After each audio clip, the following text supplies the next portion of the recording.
a demonstradora do Espírito. Capítulo 2. Maria Udvarteter. Senhor me concedeu a missão especial de promover o espírito de unidade e amor. Deus está levantando em toda parte pessoas que estão buscando mais dele, dizendo: venham nos ajudar. Queremos o espírito de amor. Queremos ver os sinais e maravilhas. 1. Não se tem notícia de alguém que tenha demonstrado tanto o poder do Espírito de Deus, desde o livro de Atos dos Apóstolos, do que Maria Udvarteter.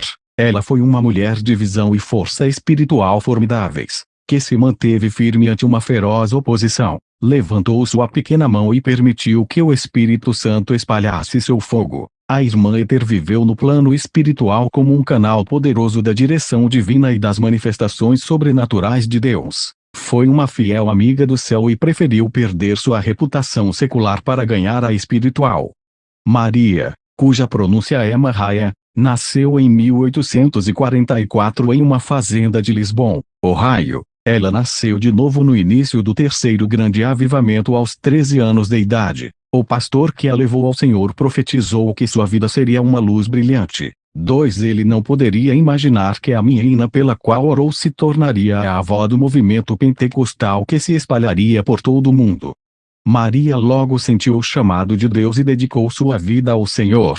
A respeito de seu chamado, mais tarde escreveria: ouvi a voz de Jesus me chamando para sair pelos caminhos e recantos a fim de reunir as ovelhas perdidas. 3. Contudo, algo bloqueou este chamado. Ela era uma mulher e naquele tempo, as mulheres não tinham permissão para pregar. Em meados do século XIX, as mulheres sequer tinham o direito de votar nas eleições nacionais, de forma que ser uma pregadora era algo altamente censurável, e ser uma mulher solteira no ministério estava fora de questão. Assim, Maria refletiu a respeito do que o Senhor havia dito a ela e decidiu que deveria se casar com um missionário a fim de cumprir o seu chamado. Planejou continuar seus estudos e depois entrar na faculdade a fim de se preparar. Contudo, a tragédia chegou à sua família. Seu pai morreu enquanto trabalhava nos campos da fazenda da família, e ela retornou imediatamente para casa a fim de ajudar a amparar os seus. Agora, sua esperança de educação formal estava frustrada, de forma que decidiu levar o que considerava uma vida cristã normal. Anjos vieram ao meu quarto. Durante a Guerra Civil, Maria conheceu P.H. Woodward, que havia retornado do conflito por conta de ter sido dispensado após um ferimento na cabeça. Ela viveu um breve e intenso namoro com o soldado e logo estariam casados. Dedicaram-se à fazenda, mas nada conseguiram com esta atividade. Parecia que tudo estava falhando. Com o passar dos anos, Maria tornou-se mãe de 6 filhos. Assim, ela tentou levar uma vida familiar normal enquanto o Senhor continuava a chamá-la. Maria, absorvida totalmente com o papel de esposa e mãe, não pôde responder a este chamado. Casou-se com um homem alheio ao ministério, tinha 6 crianças para criar, e com isso mostrava-se enfraquecida. Então, uma grande tragédia acometeria o seu lar. Os Woodward perderam 5 de seus filhos para a doença. Maria conseguiu se reerguer deste triste acontecimento. Contudo, seu marido jamais se recuperaria da perda. Ela fez o que pôde para ajudá-lo enquanto criava a filha remanescente. Apesar de toda esta situação, nunca demonstrou amargura contra o Senhor, nem endureceu o coração por causa da perda. Maria, todavia, precisava de respostas para a dor que oprimia seu coração por causa da calamidade que se abateu sobre sua família. Recusando-se a desistir, ela começou a buscar a palavra de Deus. E, à medida que lia, percebia como as mulheres foram repetidamente usadas em toda a Bíblia. Leu a profecia de Joel que previa o derramamento do Espírito de Deus sobre homens e mulheres. Porém, Maria olhava para o céu e dizia: Senhor, não posso pregar. Eu não sei o que dizer e não tenho nenhum preparo. Não obstante, ela continuou a ler e a encontrar a verdade na palavra de Deus enquanto lutava contra o seu chamado. Mais tarde escreveria: quanto mais lia as Escrituras, mais elas me condenavam. 4.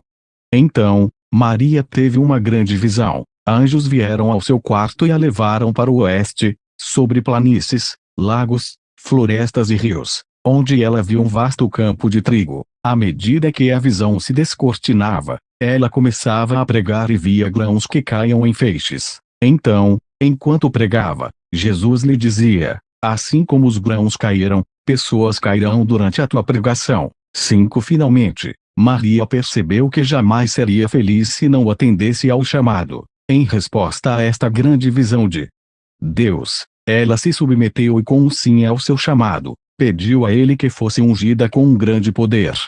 Mulher não é sinônimo de fraqueza. Muitas mulheres que estão lendo este livro têm o chamado de Deus para pregar. Você tem recebido visões e unção do Espírito de Deus para ir e libertar os cativos. Deus tem lhe falado a respeito de cura divina, libertação e liberdade do Espírito. Portanto, jamais permita que espíritos religiosos silenciem o que o Senhor lhe falou. A religião gosta de anular as mulheres de seus ministérios, especialmente se são jovens. Você precisa aprender a obedecer a Deus sem questionar. Caso Maria tivesse respondido ainda jovem, possivelmente seus filhos não teriam morrido. Não estou dizendo que Deus matou seus filhos, apenas que, quando desobedecemos diretamente a Deus, nossas ações abrem a porta para as obras do diabo. Seu trabalho é destruir. O trabalho de Deus é trazer vida. Logo, aprenda a obedecer a Deus com ousadia. A ousadia atrai o poder de Deus e deixará seus acusadores sem fala em sua presença. Busque, também, mulheres fortes e que tenham ministérios sólidos para lhe ensinar. Deixe que estas palavras da irmã Ether revolvam o seu coração.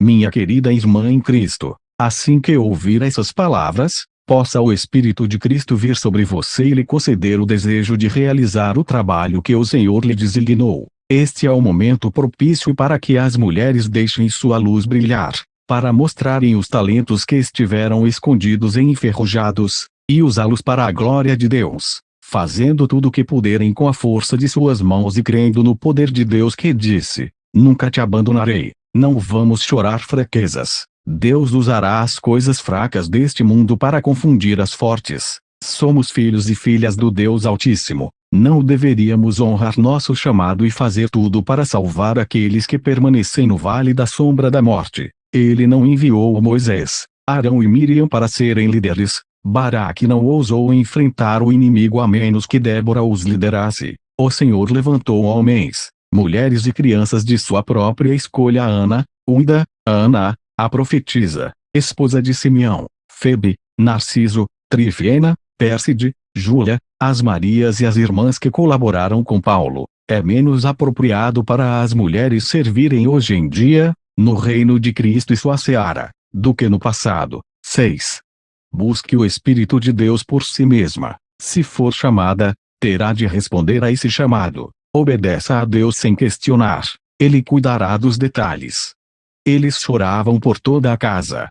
Maria lançou seu ministério primeiramente em sua própria comunidade. Ela não tinha ideia do que falaria, mas Deus lhe assegurou que ele colocaria as palavras em sua boca. 7. E Deus cumpriu sua palavra. Assim que Maria enfrentou sua primeira plateia, composta em sua maior parte de parentes, abriu a boca e a plateia começou a chorar e a cair no chão. Alguns se levantavam e corriam chorando. Depois deste evento, Maria foi muito procurada em sua comunidade. Muitas igrejas lhe convidaram para reavivar suas congregações. Expandiu, rapidamente, seu ministério para o oeste. Tomou parte em 9 avivamentos. Pregou 200 sermões e inaugurou 2 igrejas com mais de 100 pessoas assistindo à escola dominical. Deus honrou Maria e recuperou seus anos perdidos em pouco tempo.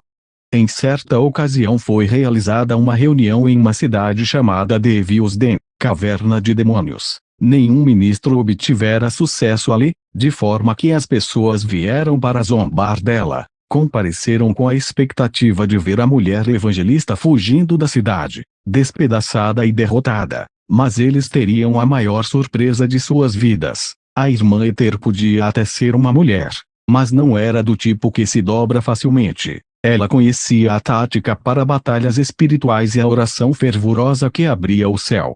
Ela pregou e cantou por 3 dias. Ninguém se moveu. Finalmente, no 4º dia, ela exerceu sua autoridade espiritual através da intercessão e colocou abaixo o principado demoníaco que governava Devilsden. Ela orou para que Deus mostrasse o seu poder e quebrasse a rigidez formal do povo. Naquela noite, durante o culto, pessoas choraram e se entregaram a Deus. Foi a maior manifestação da presença de Deus que a cidade já havia testemunhado. Poder demolidor. Não somos chamados para desistir. Somos chamados para obedecer a Deus a qualquer custo, a fim de deixar que o nosso sucesso silencie nossos críticos. Se você possui uma área difícil em sua vida ou ministério, não se lamente ou reclame, não racionalize a situação. Ore. Explicações e desculpas nos roubam força e poder. Não balance a cabeça e fuja. Use a autoridade que lhe foi concedida através de Jesus e destrua os poderes demoníacos que cegam as pessoas. Através da oração, invista-se de autoridade e construa um caminho claro para que o Espírito de Deus ministre aos corações das pessoas. A irmã Ether preparou seu espírito através da oração, resultando numa força invencível. Ela era conhecida como uma avivalista com poder para quebrar as forças que dominavam as cidades. Eles vieram gritando, pedindo perdão. A irmã Ether foi uma pioneira nas manifestações pentecostais tão comuns nos movimentos atuais. Somente após a sua pregação ao oeste de Ohio, em uma igreja que havia perdido o poder de Deus, é que a visão que tivera do feixe de trigo se tornou clara. Foi nesta igreja, onde as pessoas caíram em transe. 8. Esta foi a manifestação espiritual que marcou grandemente seu ministério, mas que lhe trouxe uma perseguição ferrenha. Até aquele momento, este tipo de manifestação não era conhecido da forma como acontece hoje em dia. A esse respeito, ela escreveu: 15 pessoas vieram ao altar gritando, pedindo perdão. Homens e mulheres caíam e ficavam como mortos. Jamais vira algo parecido com aquilo. Percebi que era a mão de Deus, mas não sabia explicar, nem o que dizer. 9. Após algum tempo deitadas no chão, essas pessoas se punham de pé em um salto, com os rostos brilhantes, dando glórias a Deus. A irmã Ether disse que jamais vira conversões tão deslumbrantes. Os ministros e anciãos choravam e glorificavam a Deus por seu poder pentecostal, e a partir desta reunião, o ministério da irmã Ether seria marcado por este tipo de manifestação, em que centenas se entregavam a Cristo após a sua pregação. A experiência do transe. Os transes se tornaram o assunto do momento. Centenas afluíam para provar deste derramamento do Espírito, enquanto outros vinham observar ou ridicularizar.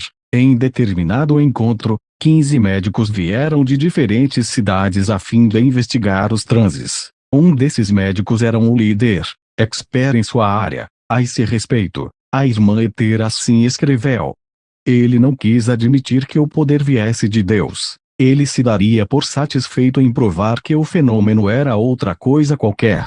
Ele veio investigar, mas foi convidado a outra parte da casa. Concordou, na esperança de encontrar algo novo. Para sua surpresa, encontrou o seu filho no altar pedindo-lhe que orasse por ele. Ele não podia orar. Deus mostrou o que ele era, e o que estava fazendo. Então começou a orar em favor de si mesmo. Enquanto orava, caiu em transe, e viu os horrores do inferno. Estava caindo e, após uma terrível luta, Deus o salvava. A partir dali, começou a trabalhar para ganhar almas para Cristo. 10. A irmã Ether também narrou a respeito de um grupo de jovens mulheres que veio assistir à reunião com o intuito de se divertir imitando o transe. Contudo, elas foram imediatamente impedidas pelo poder de Deus, e sua zombaria se transformou em altos gritos pela misericórdia divina. 11. Certa vez, um ancião que havia viajado o mundo, estava visitando uma região onde Maria estava pastoreando. Ele era um homem religioso, de forma que decidiu assistir a uma das reuniões por curiosidade. À medida que a reunião prosseguia, ele fazia comentários jocosos com seus amigos a respeito da manifestação do poder. Cheio de orgulho, o homem rumou para a plataforma a fim de investigar. Porém, antes que chegasse ao púlpito, foi jogado ao chão pelo poder de Deus e ali ficou deitado por mais de 2 horas. Enquanto neste estado, Deus mostrou a ele uma visão do céu e do inferno. imaginando que teria de fazer uma escolha, imediatamente escolheu a Deus e nasceu de novo. Então, recobrou a consciência, louvando a Deus. A única coisa que este homem pôde dizer após ter retornado do transe foi que sentia muito ter perdido 60 anos na religiosidade, jamais conhecendo Jesus Cristo pessoalmente. 12. Mesmo assim, os jornais e os ministros descrentes avisaram outros para se manterem longe desses encontros. Diziam que estes encontros faziam as pessoas enlouquecerem. Apesar disso, milhares eram salvos, muitos derrubados, caindo como mortos, até mesmo a caminho de casa. Dizem que muitos, também, caíam pelo poder em suas casas, a milhas de distância dos encontros. Mas o que são estes transes? Compõem uma das 4 formas da manifestação de Deus em uma visão. O primeiro tipo de visão é uma visão interior.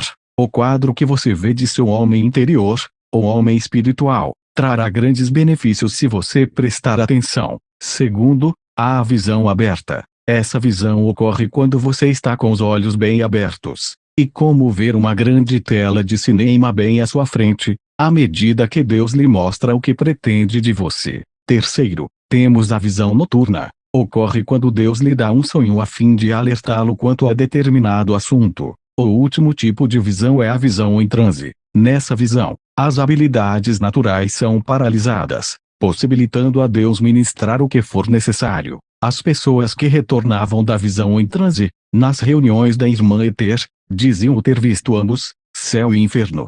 O estilo da irmã Ether era, por assim dizer, diferente do empregado pelos ministros do seu tempo. Ela nunca proibia a plateia de participar, de modo diferente ao da ordem estoica da igreja de fins dos anos 1800. Maria acreditava no grito, na dança, no canto e na pregação. Ela entendia que as demonstrações emocionais eram importantes, se houvesse ordem, e acreditava que a falta de manifestação física era um sinal de apostasia.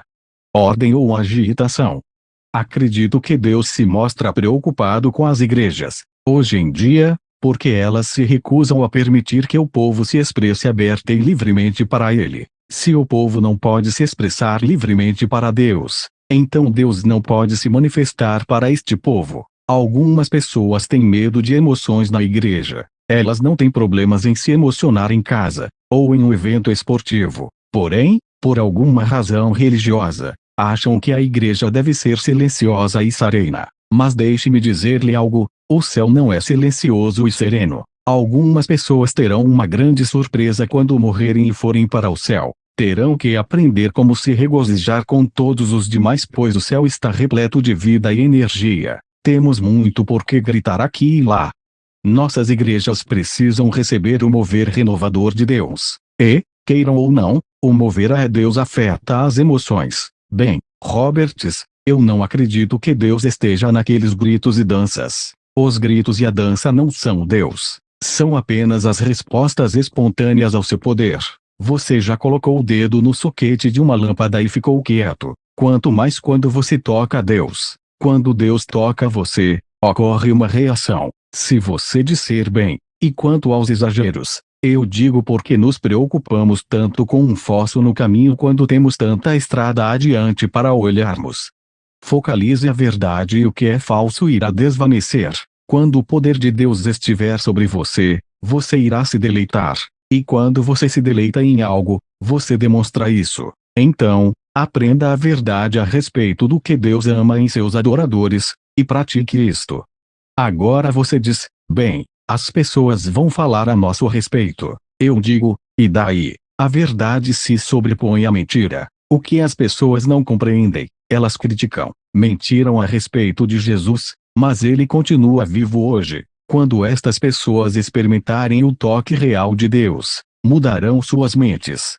E se perdermos dinheiro nisso, bem, o dinheiro é o seu Deus. Deixe-me lembrar-lhe de que o dinheiro não salva vidas. O Espírito de Deus é quem leva o homem a Jesus. Obedecendo ao Espírito, exaltamos a Jesus. Não é uma questão de perder ou ganhar dinheiro. Se você é o líder de alguma igreja, Deus te ordena a obedecer ao comando do Espírito Santo e aprender seus caminhos. A Bíblia diz que aqueles que são guiados pelo Espírito são os filhos de Deus. Romanos 8,14. Então, deixe que ele o guie.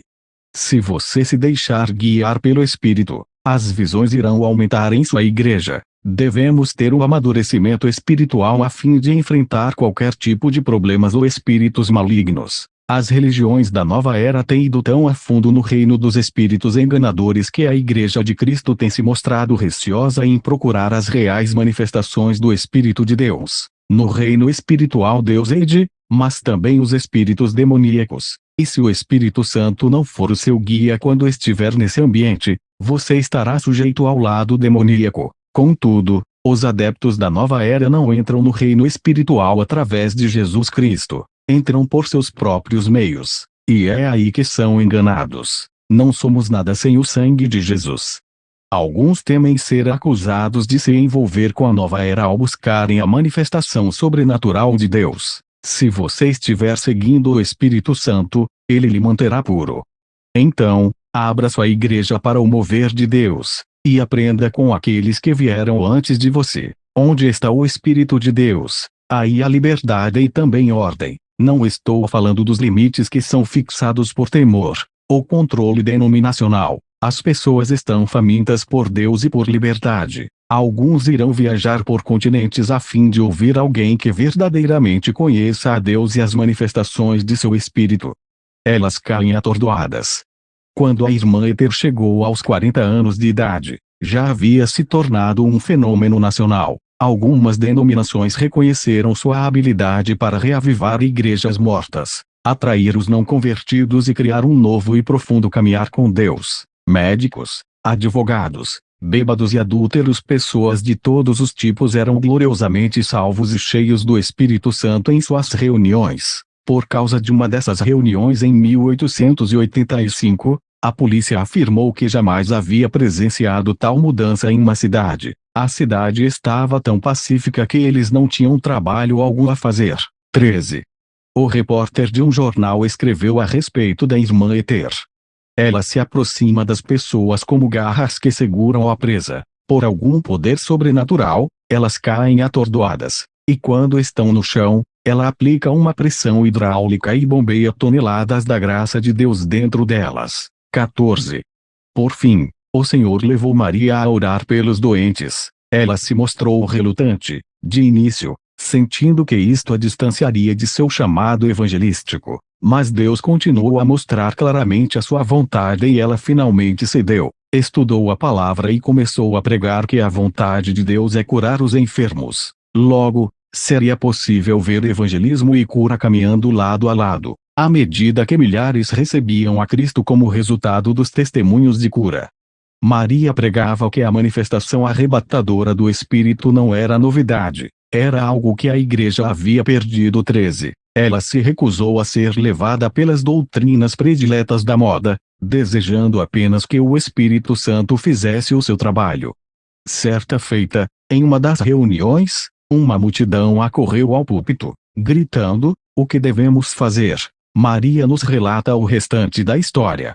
Eles foram ao chão pelo vento poderoso do Espírito de Deus, que soprou sobre os filhos de Deus até que suas faces brilhassem como a de Estevão, quando seus inimigos disseram que ele se parecia com um anjo. Muitos receberam dons, alguns para o ministério, outros para evangelismo, alguns para a cura, e centenas de pecadores receberam o dom da vida eterna. 16. Em outra oportunidade, mais de 25.000 pessoas se reuniram para ouvir a irmã Ether. É bom lembrar que naqueles dias não existia um microfone. Maria escreveu dizendo que, mesmo antes de ela terminar o sermão, o poder de Deus caiu sobre a multidão e se apoderou de cerca de 500 pessoas, à medida que iam ao chão. 17. O oeste muito selvagem.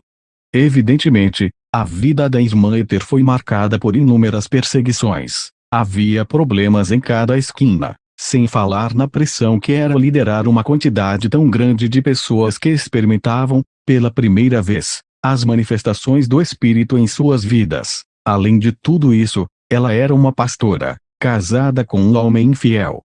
Enquanto ministrava em sua cruzada polêmica em Oakland, Califórnia, a infidelidade de P.H. Woodward veio à tona. A irmã Ether decidiu abandoná-lo, e enquanto durou a cruzada ficaram em quartos separados. Por fim, após 26 tempestuosos anos de casamento, em janeiro de 1891, divorciaram-se. Depois, em menos de um ano e meio, P.H. Woodward casou-se de novo e, publicamente, difamou Maria e seu ministério. Ele morreu não muito depois disso, em 21 de junho de 1892, de febre tifoide. A despeito do relacionamento conturbado com este homem, Maria encontrou tempo para deixar seu ministério e assistir ao funeral. Dizem que ela não somente compareceu ao funeral como também participou do culto fúnebre. Os maiores testes para Maria aconteceram enquanto esteve na costa oeste. Ela acreditava que o oeste poderia ser ganho para Deus da mesma forma que ocorrera ao meio-oeste. Assim, em 1889, ela chegou a Oakland e comprou uma tenda para 8.000 lugares. Breve, haveria uma multidão de espectadores a fim de ver os transes, ouvir sobre as visões e presenciar outras manifestações do Espírito Santo.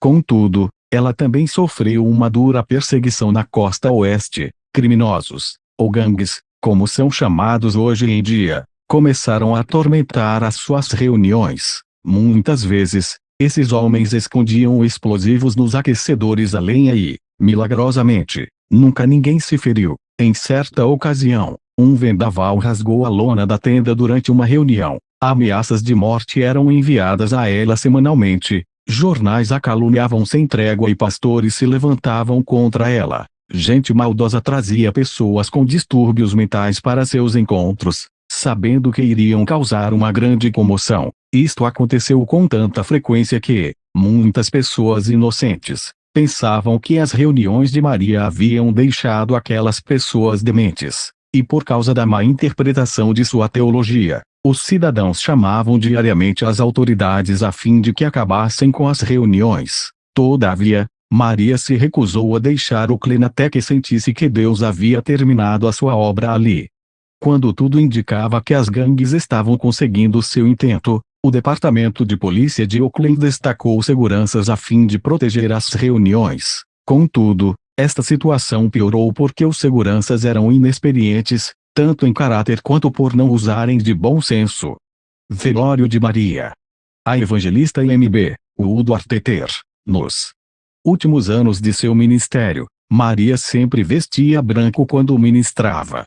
Então, veio uma dura profecia através de Maria. Ela anunciou que um desastre ocorreria na costa e a destruiria. Após ter anunciado isto, os jornais a aterrorizaram, tratando-a como uma criminosa. Eles fizeram citações errôneas e falsificaram a profecia de tal forma que não era possível conhecer o verdadeiro teor do que fora predito por ela. Depois, como era de se esperar, outros homens e mulheres, simulando serem guiados pelo Espírito, aproveitaram-se da situação. Enganados pelo inimigo, profetizavam mais destruição e tristeza para a costa oeste, causando uma grande controvérsia.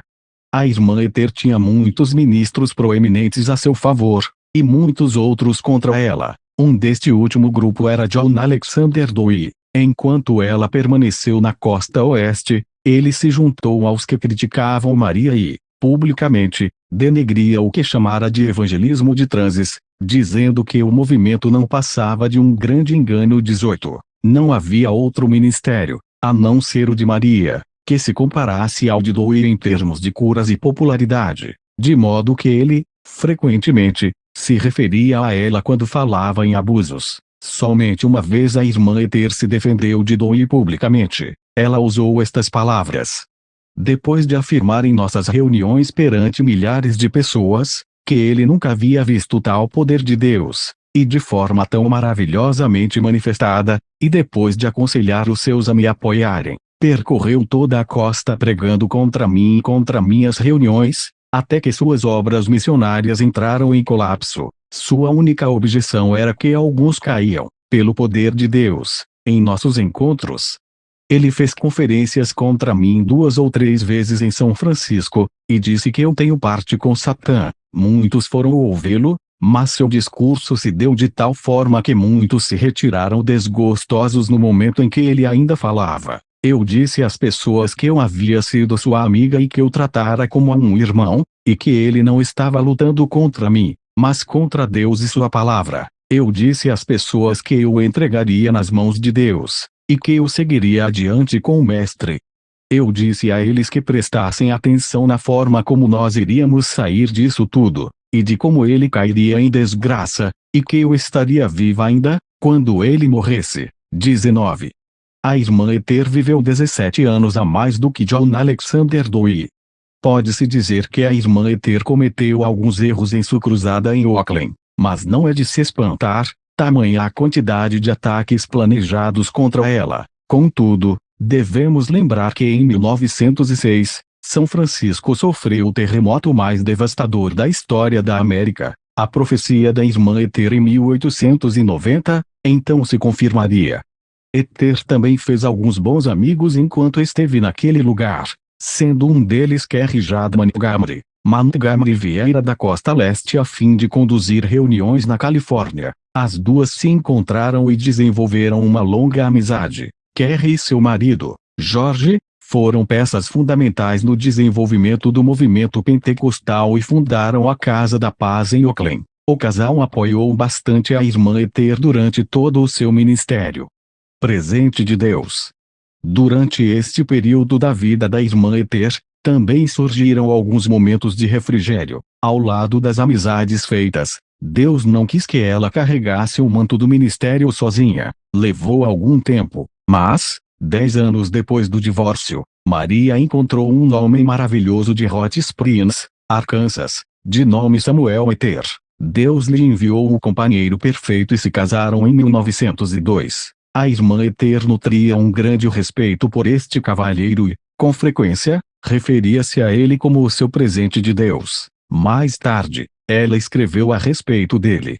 Ele ficou comigo no pior momento da batalha, e desde o dia em que nos casamos, jamais recuou. Ele defende a palavra e todos os dons e operações do Espírito Santo, mas não quer nenhum fanatismo ou insensatez. Não importa o que eu lhe peça para fazer.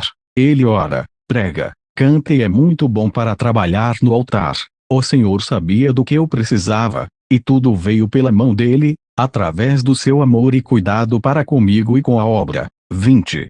3 anos após o casamento com Samuel Ether, Maria desapareceu do ministério público e permaneceu em silêncio pelos 7 anos seguintes. Não se sabe a razão para esse longo silêncio. Contudo, quando ela ressurgiu, 7 anos depois, era tão poderosa quanto antes, tendo, agora, o suporte amoroso de um marido esplêndido. Samuel Ether amou e cuidou fielmente de Maria. Ele organizava todas as reuniões, e cuidou de todos os escritos dela, assim como da distribuição dos livros. Na verdade, o ministério da irmã Ether produziu diversos livros. Vida, obra e experiência de Maria Beulah Woodworth, evangelista. 2 Maravilhas e milagres feitos por Deus no ministério da Senhora M.B. Woodworth Ether em 40 anos. 3 sinais e maravilhas feitos por Deus no ministério da Senhora M.B. Woodworth Ether em 40 anos. 4 inários. 5 perguntas e respostas sobre cura divina. 6 Atos do Espírito Santo, publicado depois como um diário de sinais e prodígios. Alguns de seus livros foram reimpressos várias vezes, e alguns foram traduzidos para outras línguas. Embora tenhamos uma grande quantidade de livros de temática cristã em nossos dias, os livros da irmã Ether são bastante raros. Pessoalmente, já recebi ofertas de milhares de dólares por minha coleção particular, todas recusadas. Em minha opinião, nenhuma quantia em dinheiro poderia comprar os escritos da irmã Ether. Assim, Samuel Ether, marido, amigo, editor, gerente e ministro auxiliar presente de Deus, encontrou sua posição ideal como suporte no ministério de sua esposa. Sua habilidade mostrou a personalidade rara e notável deste homem. Como resultado, tornou-se uma peça vital do ministério em quase todos os aspectos até sua morte, 12 anos depois. Perseguições, problemas e ameaças de prisão. Maria foi a única líder evangelista do movimento da santidade que abraçou a experiência pentecostal do falar em línguas. Hoje nós a chamaríamos pregadora da santidade pentecostal. Ela abraçou a doutrina da santidade, tanto quanto a doutrina pentecostal do falar em línguas. Muitos ministros não entenderam as manifestações do Espírito Santo, nem entenderam a doutrina de ET a esse respeito. Maria se defendia em público tão raramente que, quando o fazia, tornava-se muito evidente. Ela dizia ao povo que não havia sido chamada para se defender, e sim para levar pessoas a Jesus Cristo. A irmã Ether demonstrou uma força inabalável ao persistir diante de tanta oposição. Quando passou por ameaças à sua segurança, ela se recusou a deixar a cidade até completar sua missão. Nunca sentia medo de perigos desconhecidos, pois sabia que o Senhor lutaria por ela. Muitas vezes, arruaceiros apareciam nos encontros a fim de atrapalhar as reuniões, pois haviam sido pagos para isto. Outros vinham por vontade própria. Ela, certa vez, escreveu: já corri muitos perigos. Em muitas situações, poderia levar um tiro a qualquer momento, até mesmo no púlpito, ou indo e vindo das reuniões. Mas eu disse a mim mesma que jamais fugiria nem faria concessões. O Senhor sempre colocou seu grande poder sobre mim, tirando de mim todo o temor, me fazendo como um gigante. Se em algum momento tentassem atirar em mim ou tivessem me matado, o Senhor os destruiria. Algumas vezes eu disse isso a eles. 21. Certo homem veio à reunião determinado a acabar com o culto. Aproximou-se cerca de 3 metros do púlpito e despejou uma série de vulgaridades e impropérios. Então, de repente, sua língua recusou-se a obedecê-lo, como se uma força estranha prendesse suas cordas vocais. Totalmente protegida pelo Espírito de Deus, Maria parecia ignorar a presença daquele homem. Indagado, depois, por 2 dos principais jornais da região sobre o acontecido, o homem, assustado, respondeu: descubram vocês mesmos. 22. Maria foi presa 4 vezes durante seu ministério, porém, 3 destas intimações nunca a levaram à corte. O único lugar onde ela foi presa e levada à corte foi New England. Seu julgamento em Framingham, Massachusetts, foi baseado na acusação de que ela teria praticado medicina ilegal e hipnotizado pessoas fazendo-as cair em transe. Foi um grande acontecimento para a causa de Cristo, pois muitas pessoas testificaram a seu favor, relatando testemunhos pessoais que se pareciam com as histórias contidas no livro de Atos. O grande escritor e fundador da escola bíblica Bethel, E.W. Kenyon, estava entre estas pessoas que testemunharam. Kenyon, mais tarde, levaria avante um grande ministério de cura e ensino. Foi um autor prolífico. Muitos de seus livros são usados em escolas bíblicas ao redor do mundo.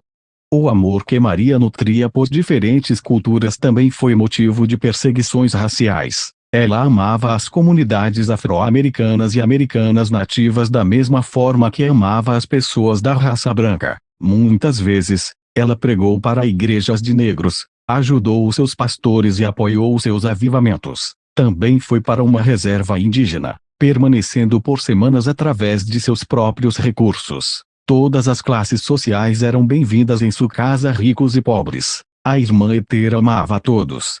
Nenhum circo. Não há nenhum livro capaz de descrever todos os atos do ministério de Maria Woodworth Ether. Ela foi uma fonte de força espiritual, humilde, muito parecida com uma avó comum, mas que exercia uma fantástica autoridade sobre o pecado, doença e demônios. 23. A irmã Ether não pôde aceitar todos os convites recebidos para ministrar, e os que aceitou, criaram uma comoção nacional jamais silenciada. Certa reunião foi planejada pelo então jovem pastor F.F. Bosworth em Dallas, Texas. Seus escritos sobre os encontros espetaculares ocorridos de julho a dezembro sacudiram o mundo. Como consequência, Dallas se tornou o centro do avivamento pentecostal. Certa noite, 3 ministros muito ilustres foram à reunião, uma vez que não havia lugares disponíveis. Os pastores perto do púlpito cederam seus assentos para estes homens. Relutantemente, os ilustres tomaram seus assentos. A reunião prosseguiu, com a costumeira demonstração do poder de Deus. Repentinamente, um dos renomados ministros caiu da cadeira em meio à serragem no chão, imóvel. Os outros 2 tentaram ignorar o ocorrido com o amigo. No entanto, em alguns minutos, o segundo ministro se juntou ao primeiro, caindo, retumbante, em meio ao pó. Então, o terceiro caiu da plataforma e se juntou aos outros dois no chão, todos imóveis. Os três permaneceram caídos sob o poder de Deus por mais de 3 horas. Finalmente, se levantaram um após o outro, batendo a poeira da roupa, caminhando entorpecidos para a saída. 24. Milhares foram a Dallas, alguns depois de percorrerem mais de 3.000 quilômetros, trazendo enfermos e atormentados para serem curados. Um homem tinha 3 costelas fraturadas por causa de uma queda, mal conseguia permanecer de pé, tal a dor que sentia. A irmã Ether impôs as mãos sobre ele e fez a oração da fé. Instantaneamente os ossos que haviam afundado voltaram para o lugar. A princípio, ele vacilou quando Maria o tocou, mas depois bateu na costela, constatando que a dor havia desaparecido. Outro homem foi trazido em uma maca, sofrendo de tuberculose. Sua situação era desesperadora, tinha também uma fístula, ferida aberta que deixou um buraco em seu corpo. Porém, quando Maria orou, o poder de Deus golpeou o homem. Ele pulou da maca e correu de um lado a outro em frente à plateia. Ele retornou para casa sentado como os demais, recuperando mais de 1,5 kg por dia a partir de então. O câncer havia destruído um lado do rosto e pescoço de certo homem. Sentia tanta dor que teve de ser levado logo no primeiro encontro. Quando a irmã Ether impôs as mãos sobre ele e orou, o poder de Deus o atingiu. A dor, o enrijecimento e a queimação imediatamente cessaram. De repente, foi capaz de virar seu pescoço de um lado a outro. Ele subiu ao púlpito e pregou para as pessoas. Certa noite, 3 pessoas que eram surdas e mudas, desconhecidas umas das outras, se postaram de frente ao púlpito, chorando, se abraçando e pulando, pois Deus havia aberto seus ouvidos e recuperado suas vozes. Muitos, com lágrimas nos olhos, se dirigiram ao altar a fim de conhecerem a Deus e serem salvos. Uma das 3 pessoas, que antes fora muda e surda, deu seu testemunho. Quando a irmã Ether colocou o seu dedo na base de minha língua, e em seguida em meus ouvidos, ordenando ao espírito surdo e mudo para sair, Deus no mesmo instante abriu meus ouvidos e devolveu minha voz. 25. Outra irmã sofria com 2 problemas, câncer e tuberculose. Parecia um esqueleto vivo, fora desenganada pelos melhores médicos de Dallas, trazida em uma maca. Muitos pensavam que fosse morrer antes que a irmã Ether pudesse chegar a ela. Quando recebeu a oração, foi instantaneamente curada, pulando da maca e gritando. Ela assistiu a todos os encontros posteriores, todas as noites, sentando-se com os outros. Embora ainda parecesse muito magra, todos os que a conheciam diziam que ela estava ganhando peso e progredindo cada dia. O grande evangelista de cura e pastor, F.F. Bosworth, escreveu a respeito dos encontros em Dallas. Noite após noite, logo que o apelo era feito, todo o espaço disponível de 15 metros ao redor do altar era tomado por tantas pessoas doentes, atormentadas, e outras em busca de salvação e do batismo no Espírito Santo, que se tornava difícil transitar entre elas. 26. Em cada encontro dirigido por ela havia uma demonstração do poder do Espírito como nunca visto em nossa geração. Um repórter de Indiana escreveu: veículos de todos os tipos começaram a chegar à cidade bem cedo. Nenhum circo ou ajuntamento político jamais foi capaz de trazer tamanha multidão. 27. Outro escreveu que era a primeira vez que sua comunidade de Iowa pudera presenciar um ajuntamento religioso capaz de ofuscar um bom show. Ele relatou que funcionários do teatro foram ao local da reunião para ver o que estava atraindo o seu público. 28. O ponto de ruptura. Um empresário cristão bem-sucedido de Los Angeles, R.J. Scott, visitou Dallas durante esses encontros. Ele e sua esposa haviam sido batizados no Espírito Santo durante o avivamento da Rua Azusa. Contudo, neste período, a maioria dos líderes integrantes do avivamento da Rua Azusa havia se dispersado. Scott buscava uma forma de trazer de volta o mover sobrenatural a Los Angeles. Ele ouviu a respeito das curas milagrosas e se dispôs a ver se eram verdadeiras, e se a doutrina de Maria combinava com a sua. Jubiloso com o que viu, intentou pedir que Maria fosse a Los Angeles e presidir o que, segundo pensou, Seria o acampamento dos sonhos. Ele sentiu que ela possuía a força que Los Angeles precisava. Assim, a irmã Ether concordou em ir. Como se pode imaginar, milhares afluíram à área de Los Angeles, aos encontros ao ar livre. As reuniões aconteciam durante o dia e por boa parte da noite, atraindo milhares de pessoas de todas as partes da América do Norte. Tendas eram montadas e pessoas dormiam no chão. Na verdade, havia tantas tendas que foram formadas ruas entre elas com nomes como Avenida do Louvor, Alameda Aleluia e Avenida da Glória. Dessa forma, tornava-se mais fácil a localização de determinada tenda.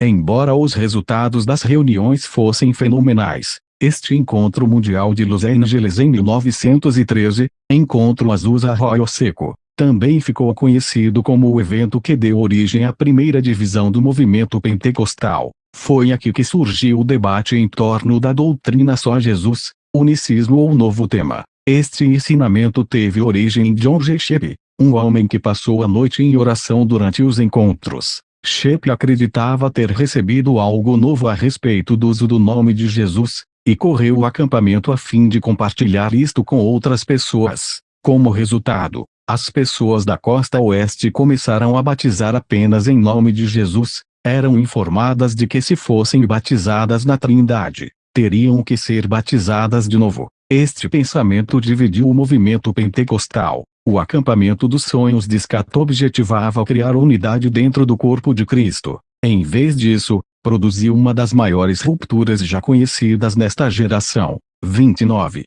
Logo, o movimento pentecostal estaria dividido em outros grupos que enfatizavam uma série de doutrinas. A irmã Ether fez o possível para se manter fora destas controvérsias. Ela acreditava que o ponto mais importante era dizer aos pecadores que Jesus estava voltando, através da pregação de sua palavra e com demonstração de sinais e prodígios. Ela sustentou melhor esta posição em um sermão intitulado Não Negligencies o Dom que é em ti. Nessa mensagem, ela disse: os embaixadores de Cristo devem cessar toda essa querela. Todas essas teorias desnecessárias devem ser abandonadas. Essa ou aquela doutrina, que enfatiza a obra terminada ou a santificação que produz controvérsia entre os santos, deve ser deixada de lado. Paulo diz que a pregação tem que ser feita com demonstração do Espírito e de poder.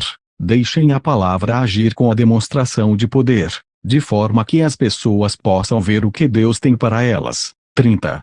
Logo a irmã Ether desenvolveria a política de pregar apenas em encontros que não tivessem doutrinas exageradas. Anos mais tarde ela diria que o unicismo era a maior ilusão que o diabo já inventara. 31. Eletrificou a todos nós.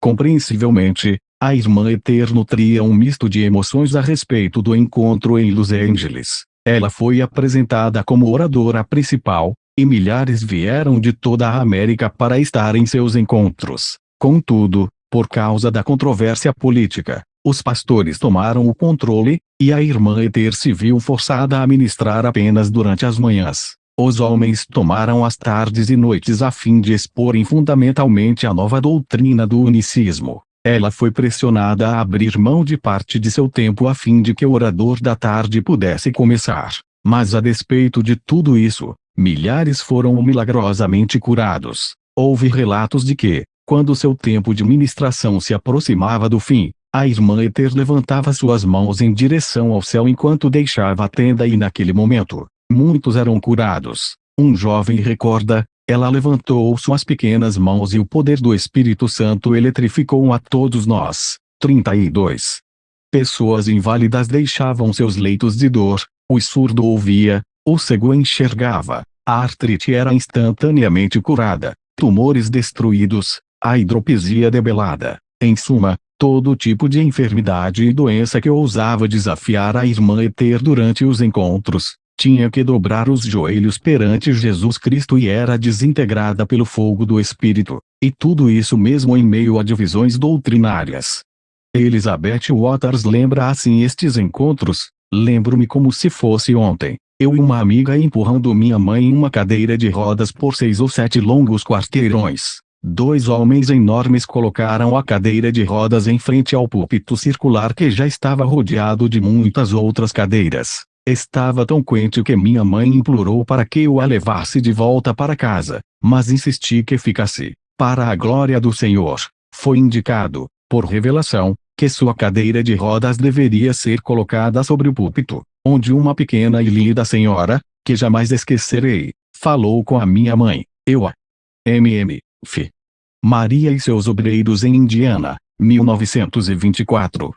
Vi respondendo com um meneio de cabeça, e então ela, a irmã Ether, bateu em seu peito. Pareceu-me rude. Era como se um raio a tivesse atingido, fazendo-a saltar e correr de alegria. Todo o povo gritava. Duvido que tivessem assistido algo parecido antes. Muitos outros milagres foram presenciados. Quase tivemos que amarrar minha mãe à cadeira de rodas na volta para casa. Ela queria andar, mas estava fraca, uma vez que estivera presa à cama por 2 anos. Quando chegamos em casa, minha avó e outros vizinhos estavam esperando por nós. Minha mãe levantou-se da cadeira de rodas e subiu as escadas. Todos gritaram e choraram. Daquele dia em diante minha mãe estaria totalmente curada, saudável, bem nutrida e temente a Deus. 33. Por causa das reuniões em Dallas e Los Angeles, a irmã Ether continuou a ser uma evangelista líder pelo resto de sua vida. Embora gostasse da vida itinerante, Deus teria ainda outro plano para ela. Ele ainda não havia terminado de escrever as páginas da sua história. Histórias do Tabernáculo.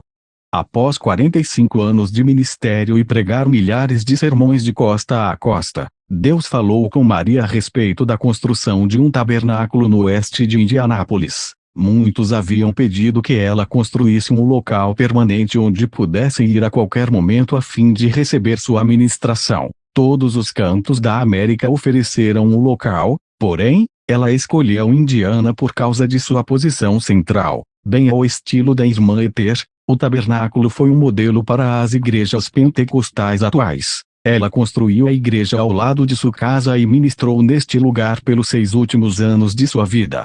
Naquela época, havia poucas igrejas grandes. Assim, em 1918, quando a irmã Ether começou uma igreja para 500 assentos, não foi uma tarefa fácil. Em todo o seu ministério, Maria nunca havia pressionado as pessoas para contribuírem financeiramente. Mas para a construção do tabernáculo, ela teve que enviar cartas pedindo ajuda financeira. O dinheiro chegou e o prédio foi terminado. O tabernáculo foi consagrado em 19 de maio de 1918 e, até o momento, apenas uma mulher pôde superá-la na habilidade de construir igrejas. Esta mulher foi uma evangelista que imitou muito o estilo de Ether, Aimee Semple McPherson.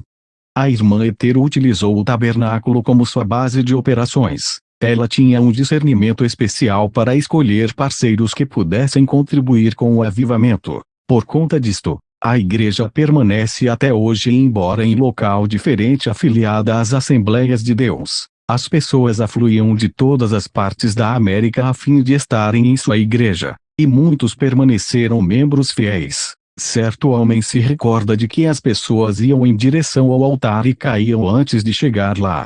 Ele disse que nunca percebeu qualquer manipulação psicológica ou pessoas sendo empurradas a Deus. Não havia falsificação a respeito da irmã Ether. 34. Uma incrível história ocorrida no tabernáculo envolveu uma família romena. A filha desta família sofria de tuberculose e 2 mulheres pentecostais haviam ido à sua casa a fim de orar por ela. Percebendo que sua filha havia sido curada pela oração, a família procurou uma igreja pentecostal e encontrou o tabernáculo. Durante o primeiro culto, uma moça que havia sido milagrosamente curada de câncer, ficou de pé e entregou uma mensagem em línguas por 28 minutos. Alguns se perguntavam qual seria a razão de a irmã Ether ter permitido que a mensagem continuasse livremente, no espírito, por tanto tempo. Todavia, a razão do ocorrido seria esclarecida no próximo domingo, quando se descobriu que a mensagem havia sido proferida em romeno, uma língua que ela jamais havia ouvido ou aprendido. Esta pequena família romena ouviu uma mensagem de Deus em sua própria língua no momento em que entraram, e ficaram completamente aturdidos. O pai era o único que sabia falar inglês. Diziam que para Maria e os membros do tabernáculo estas experiências eram tão comuns nos cultos, quanto cantar a doxologia o é em algumas congregações. 35. Outra história do tabernáculo envolveu a cura de um menino. Ele sofria de tuberculose e desenvolveu um rumor do tamanho de um punho. Quando sua mãe o levou a Maria, disse: "Bem, cortaremos isto com a espada do Espírito." Diante desta palavra, a irmã Esther pegou sua Bíblia e golpeou o menino no pescoço, e ele foi curado. 36. Os grandes encontram os grandes. Uma das minhas histórias favoritas do tabernáculo é a do encontro entre Maria Woodworth-Etter e Aimee Semple McPherson. Naquele tempo, Aimee ainda era uma evangelista itinerante. Ela amava intensamente a irmã Esther e desejava ardentemente encontrar Maria e assistir a um dos encontros. Em minha opinião, creio que Aimee devorou tudo o que pôde acerca da irmã Esther, e fortaleceu seu próprio chamado em razão da coragem demonstrada por Maria. Havia um alerta de gripe na cidade de Indianápolis até a chegada do carro do evangelho de Aimee. O alerta finalmente terminou na noite em que ela chegou e Aimee atribuiu o fato a um ato de Deus. Em 31 de outubro de 1918 ela escreveu em seu diário: "Esperei anos para conhecer a irmã Esther, tenho falado mais acerca disso nos últimos meses. Desejo ouvir sua pregação e estar em suas reuniões. Amanhã o tabernáculo da Senhora Esther estará aberto e eu satisfarei o desejo de meu coração. Glória." Após o encontro, Aimee escreveu: "Regozijamo-nos e louvamos ao Senhor juntas. O poder de Deus caiu, derramando suas bênçãos sobre nós." 37. A irmã McPherson deixou Indianápolis no dia seguinte, sem dúvida, regozijando-se a caminho de seu próprio destino divino, Califórnia. Podemos apenas imaginar o carinho com que guardou as memórias daquele encontro com Maria. Uma vez que não haja qualquer declaração pública da irmã Esther a respeito do que pensava sobre Aimee, sua companheira de viagem, Martha Schneider, fez um comentário. Em certa ocasião, irmã Esther e Aimee estavam na mesma cidade. Era uma noite de folga, de modo que o grupo da irmã Esther compareceu a uma das reuniões de Aimee. Maria, porém, decidiu não ir.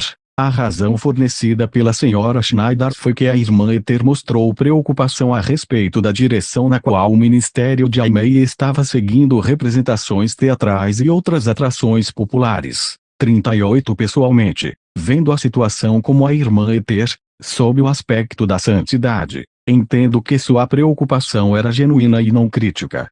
Muitos oradores conhecidos naquele período visitaram o tabernáculo. Embora não haja registro de qualquer encontro entre a irmã Esther e o lendário evangelista inglês Smith Wigglesworth, muitos acham que ele foi um discípulo do ministério dela. Acredita-se que muitas das frases utilizadas por Wigglesworth vieram da irmã Esther. 39 O evangelista conduziu uma série de encontros no tabernáculo após a morte de Maria em 1925.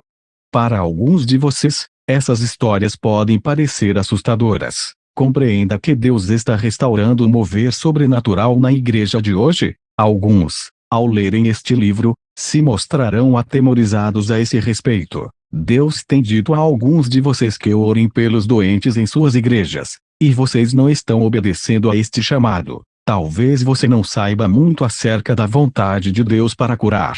Talvez você se sinta confuso. E a vontade de Deus que o homem seja liberto. Ele veio para destruir as obras do diabo, e não quer que as toleremos e vivamos com elas. A igreja de hoje precisa aprender a lidar com o destruidor e a levar a verdadeira vida ao povo. Muitos vivem dentro dos limites de uma doutrina confortável, ou de uma teologia de escolha e pegue. Deus quer que todo o seu conselho seja pregado e demonstrado ao povo, e por esta razão que Jesus nos deu o seu sangue. Comece a ler o livro de Atos e você irá aprender a respeito dos demonstradores do seu espírito e da oposição que sofreram. Assim como os apóstolos, a irmã Esther permaneceu fiel à totalidade do conselho de Deus em todos os dias de sua existência apesar da pressão e perseguição, e nós devemos fazer o mesmo. Ela é um dos que passaram a tocha, e nós devemos ser fiéis ao carregá-la. Pioneira no ministério feminino. O verão de 1924 foi difícil para Maria. Com 80 anos, sofrendo de gastrite e hidropisia, recebeu uma notícia que lhe quebrantou o coração. Sua única filha, Lizzie, de 60 anos, morreu em um acidente de bonde. Agora, todos os familiares mais próximos de Maria tinham subido para estar com o Senhor. Mesmo estando com a saúde debilitada, ela encontrou forças para subir ao púlpito e conduzir o funeral. Ao fazê-lo, exortou o povo a ter fé em Deus e a olhar para o céu, não para a sepultura. 40. Durante aquele ano, havia ocasiões em que a irmã Ether estava tão fraca que não podia andar, mas isto não a impediu de pregar. Se não podia andar, designava alguém para carregá-la até o púlpito. Por fim, o tabernáculo presenteou-lhe com uma grande cadeira de madeira. Assim, quando ela se mostrava fraca demais para andar, alguns homens fortes transportavam a cadeira de madeira da igreja para a sua casa, colocavam-na no assento e levavam-na de volta para a igreja. No minuto em que seus pés tocavam a plataforma, o Espírito de Deus fazia com que se pusesse de pé e andasse por toda ela, pregando e ministrando no poder sobrenatural de Deus. Centenas puderam testemunhar o quanto ela estava fraca antes, e quão incrivelmente forte se tornava depois. Ao fim do culto, os homens colocavam-na de volta na cadeira e a carregavam para sua casa. A fé da irmã Ether fazia com que ela continuasse, quando muitos já teriam desistido. E conveniente lembrar que, naquele tempo, ela já havia ultrapassado os 80 anos. Não havia aviões e outras comodidades naquele tempo. Não existia ar-condicionado ou as facilidades modernas que temos hoje. Ela atravessou a nação em carros pequenos e trens, muitas vezes dormindo em tendas, quando o dinheiro era escasso ou nenhuma acomodação havia sido providenciada. Mas ela não se importava com isto.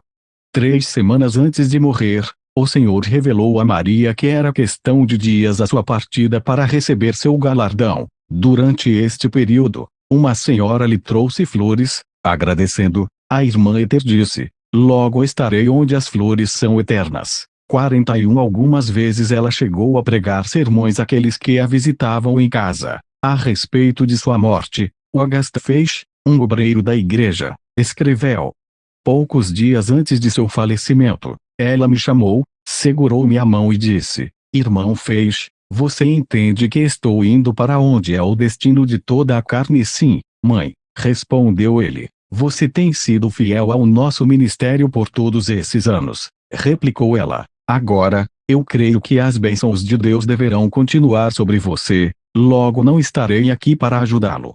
O fim de Maria Udwarteter veio calmamente, à medida que mergulhava em um profundo sono. Sua visão estava boa para alguém de sua idade. Sua lucidez se manteve intacta até o fim. Não houve um momento sequer durante sua enfermidade que ela não pudesse conversar tranquilamente com qualquer pessoa a respeito de qualquer assunto. A todo momento os santos vinham a ela tomar conselhos. Alguns vinham direcionados pelo Espírito a fim de orar por ela. Outros vinham para receber oração. Ela impunha as mãos sobre os doentes e orava pelos necessitados. Ela fez isso até o fim. Ministrava ao mesmo tempo em que sabia que sua força estava se esvaindo rapidamente. Ela costumava falar repetidamente durante seu ministério que preferia gastar-se por Jesus a enferrujar-se. 42.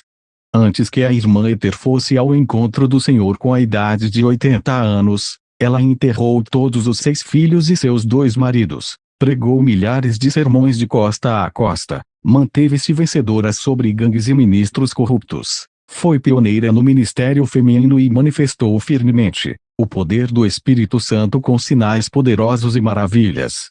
Ela não tinha formação, não se importava com aulas de seminário e não perdeu tempo em explicar o modo como Deus agia. Ela pregou um evangelho bem simples. Se ofereceu totalmente a ele e teve fé para ver sinais e maravilhas. A única paixão de Maria era ver o evangelho avivado e presenciar pessoas sendo dirigidas pelo Espírito. Ela pregou muitas vezes com lágrimas rolando pela face, implorando para que as pessoas se chegassem a Cristo. Suas reuniões e ensinamentos serviram de base para o surgimento de muitas denominações pentecostais, incluindo as Assembleias de Deus, Evangelho Quadrangular e outras denominações similares. A família atual de ETTR. O legado de Maria somente foi lembrado em 1977. Seu tetraneto, Tom Slevin, Sentiu vontade de pesquisar sua árvore genealógica. Para sua surpresa, descobriu e foi um parente seu bem próximo foi uma pequena pregadora pioneira de nome Maria Udvarteter, também conhecida como Vovó Eter. Ela havia sido uma evangelista famosa, fundadora de uma igreja não muito longe de sua casa. Ele indagou a respeito com sua mãe Mary, mas ela não pôde relatar quase nada, uma vez magia e muita informação havia sido perdida. O Sr. Slevin recusou-se a desistir. Pesquisou os livros e sermões de Eter, lendo o material continuamente. Logo, sua própria vida seria influenciada pelos sermões dessa mulher, alguns pregados há mais de 80 anos. Slevin disse: quando li pela primeira vez os seus livros, imaginei que estivessem exagerando em razão dos incríveis milagres relatados. Assim, fui a outras cidades pesquisar através de microfilmes. Li antigos jornais e descobri coisas maravilhosas. Descobri que as histórias em seus livros foram absolutamente verídicas, e que os jornais deixaram de fora muitos milagres. Slevin e sua mãe ficaram tão curiosos a respeito da vida de Eter que foram ouvir a pregação de um evangelista que havia recebido a ministração da irmã Eter quando ainda menino. Este evangelista, Grasco Russell, era o garoto que, ao receber a pancada no pescoço com a Bíblia da irmã Eter, foi milagrosamente curado. Quando a mãe de Slevin atendeu o apelo para receber oração, o evangelista disse: o mesmo Deus que respondeu às orações de sua bisavó está aqui hoje. Ele irá responder às suas orações do mesmo modo. Depois disso, a mãe de Slevin foi batizada na igreja afiliada ao ministério de Eter. Slevin gosta de comparar o ministério de sua tetravó Eter com o de Smith Wigglesworth. Ele percebeu uma similaridade no relacionamento que os dois mantinham com Deus, principalmente na área da fé. Embora tenha muitas histórias favoritas, Slevin lembrou-a do encontro de John G. Lake com Eter em 1913. Dizem que após o encontro, Lake aconselhou seu rebanho a orar como a mãe Eter. A partir desta pesquisa, Slevin compreendeu melhor a personalidade de sua tetravó. O que mais me impressionou, conta ele, foi como ela dedicou completamente a sua vida a Deus. Maria era diferente de muitos hoje em dia. Ela ia onde Deus a levava. Não importava se para 20 ou milhares de pessoas. Seu tempo pertencia a Deus. Nunca estava ocupada demais para fazer o que ele pedia. Todos eram importantes para ela, pois eles eram importantes para Deus. Esta é a razão pela qual Maria conhecia tão bem a Deus. Eis o motivo pelo qual ela podia socar o estômago ou bater no pescoço de alguém. Ela conhecia a Deus e sabia que ele iria curá-los. 43 Não resta dúvida de que a herança espiritual da irmã Eter será perpetuada através da família de Slevin. Uma visão pessoal. Pelas minhas observações pessoais, o ministério que a irmã Eter conduziu ultrapassou o tempo e permanece vivo ainda hoje. Todos os ministérios devem ser seguidos de sinais e maravilhas. Do contrário, os ministros estarão apenas brincando de ministério. Se o seu ministério estiver seguindo os preceitos de Jesus, então os sinais e maravilhas irão se manifestar. Os diferentes tipos de ministérios e métodos variam de pessoa para pessoa. Ninguém pode operar de forma idêntica, pois temos características próprias e existem muitos povos com características diferentes a serem alcançados. Contudo, quando temos um ministério que opera com a mesma magnitude que outro do passado, costumo dizer que o manto passou de um para o outro. Um manto é um termo espiritual que pode ser descrito, no plano natural, como um casaco ou um chale. Quando vestimos este manto, operamos de forma similar ao ministério do qual recebemos. Partindo desse ponto de vista pessoal, parece-me que a May Simple McPherson perpetuou o legado de Eter, mostrando sinais, maravilhas e bravura. Acredito que ela recebeu o manto de Maria. A partir de McPherson, um manto parecido foi repassado para Kathryn Kuhlman. Kuhlman também ficou conhecida pela grande magnitude de milagres em seu ministério e pela intimidade com o Espírito Santo. Atualmente, parece-me que um manto similar foi passado de Kuhlman para Benjamin, embora este último não goste dessa analogia. Ina acha que recebeu seu próprio manto de Deus, e não um que já pertencera a outro. Ele é o grande pastor e evangelista da cura em Orlando, Flórida. Não se enferruje. Maria Duarte alcançou muitos milhares de pessoas por toda a América com a mensagem de libertação de Jesus Cristo. As seguintes palavras foram escritas sobre ela: Glória a Deus e ao Senhor Jesus por tê-la chamado, revestido de poder, guardado e feito dela uma mãe em Israel para nós. O mesmo amor que zelava por ela está agora à nossa disposição. Amém. 44. Sinais poderosos e maravilhas estão de volta à terra. Cultive os tesouros divinos dentro de você através das experiências e da palavra. Traga-os para a superfície por meio da oração e obediência. Acredite que, através de você, Deus pode operar sinais e prodígios. Disponha-se a ser um instrumento neste momento e se apresse a receber a plenitude de Deus em você. Não permita que os reveses da vida lhe frustrem e lhe impeçam. Clame pelo poder do Espírito e complete sua carreira em total vitória. Adote as palavras da irmã Ether. É preferível se desgastar por Jesus Cristo a ficar enferrujado. Não pare até que você tenha terminado. O mundo está procurando a resposta e está dentro de você. Capítulo 2. Maria Duarte TTR Referências.